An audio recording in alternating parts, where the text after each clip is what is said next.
تشد مكانتك شده كامله؟ طب بقول لك ايه، تعالى افرجك على الشده الكامله دي اللي هياخدها استاذ احمد. تعالى كده يا مصطفى قدم، تعالى. شايف انت دي؟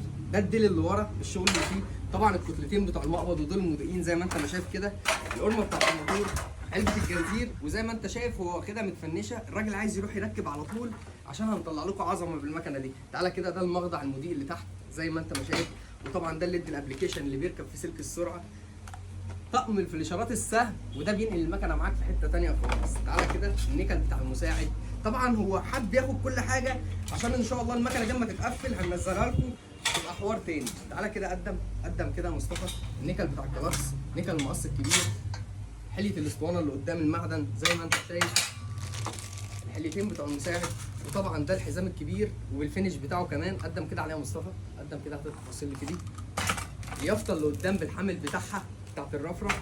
تعالى كده يا مصطفى اوريهم علبه الفاكيوم دي كده. قدم يا مصطفى كده.